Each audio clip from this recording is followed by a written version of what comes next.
समझता हूँ। और कौन मुस्लिम, तुम्हारी गैरत इतनी मर गई है, इस्लाम ने तुम्हारी औरतों को मस्जिद में जाने से मना किया ताकि उनकी इज्जत बचे। तुमने पीर की चौखट में डाला हुआ है। तुम्हारे उर्सों की तकरीब में मर्दों से ज्यादा औरतें होती हैं। और ये उर्स कराने वाले जाहिल, ये कमेटी वाले, ये ट्रस्टी लोग, पूरी दुनिया की बात कर रहा हूँ, कोई अपने ऊपर ना ले जाए। मेरा काम है आईना दिखाना, अगर किसी को बुरा लगे तो सामने से हट जाए, आईना दिखाया जाएगा।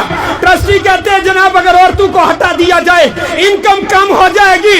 मैं कहता हूँ मेरी कौम, इन जाहिलों को ज़ियारतों पर तुमने बिठाया है, इन्हें किसी वली से मोहब्बत नहीं, ये पैसे के पुजारी हैं, उसी की रखवाली में बैठे हैं। मैं चैलेंज करता हूँ मज़ारों से संदूकड़ी हटा दो, इनमें से एक भी नजर नहीं आएगा।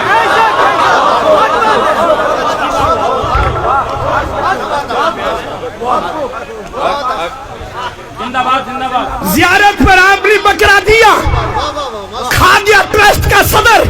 मुझे बताओ ना सही बाबा को सवाब मिला, ना दरवेश जो है दरवेश गुलाम कादिर को सवाब मिला, ना ही शादरा सरकार को सवाब मिला। अरे किसी ट्रस्टी को खिलाना कौन सा सवाब का काम है? मोहल्ले की मस्जिद में मकतब चलाते हुए तुम सोचते हो इसमें फायदा कोई नहीं।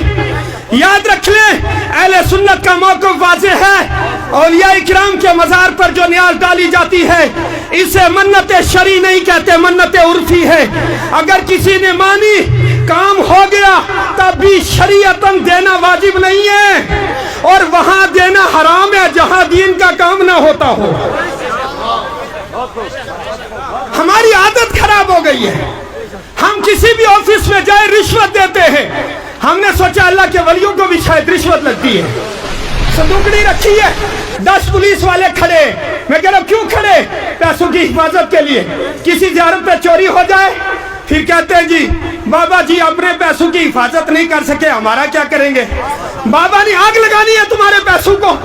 अरे जिसने जिंदगी में इन पैसों को हाथ नहीं लगाया, ये ज़कात, जिस माल की ज़कात तुमने नहीं दी, जिस माल से अल्लाह का हक तुमने नहीं अदा किया, गरीब का खून निचोड़ के जो पैसा इकट्ठा किया, तुम्हारे तो उस पैसे को अल्लाह के वली को क्या करना है? आज हर बंदा सवाल करता है कि मज़ारात औलिया पर जो पैसा आता है उससे दीन का काम क्यों नहीं होता? तो इसका सीधा जवाब एक ही है, मज़ारात पर आने वाले पैसों में उसमें से अल्लाह का हक अदा नहीं किया हुआ होता, वो माले महफूज नहीं होता, माले महफूज ज़ाया कभी नहीं होता। हमें शरीयत सीखनी होगी। जब अल्लाह और अल्लाह के दीन का हक अदा करेंगे, फिर हम अगर कहीं पैसा रास्ते में भी डाल देंगे तब भी ज़ाया नहीं होगा। और दूसरी बात यह भी याद रखें, अल्लाह के वलियों को किसी पैसे की जरूरत नहीं, सोने चांदी की जरूरत नहीं, बकरों की जरूरत नहीं, उन्हें जरूरत सिर्फ सवाब की है, सवाब की। वो सवाब चाहते हैं। सवाब कैसे होगा? आपने एक बकरा एक वली की ज़ियारत पर लेकर दे दिया, उन्होंने उस बकरे को बेचकर उसका पैसे से दीन का काम किया, दीन के काम का सवाब मिलेगा। ट्रस्टी को भी मिलेगा कि उसने सही हक अदा किया, मस्जिद जो है देने वाले को भी मिलेगा, वही सवाब साहिबे मज़ार को भी मिलेगा। मगर जिस मज़ार से करोड़ों रुपए हुकूमत को दे दिया जाए, मुझे बताओ उस मज़ार से साहिबे मज़ार को क्या फायदा होगा? हमारी कौम इतनी भूली है, साल में हजारों रुपए जमा करके अजमेर शरीफ दे रहे हैं बाबा जी के, सरकार ख्वाजा गरीब नवाज के मज़ार अक़दस पर न्याज देने जा रहे, और वहां बैठे शिया खा रहे हैं। और जनाब मैंने यूं ही नहीं कहा, हमारे दिल तो हुसैन के साथ हैं पर हमारा अमल यजीद के साथ मिलता है। हमें अपना अमल सुधारना होगा।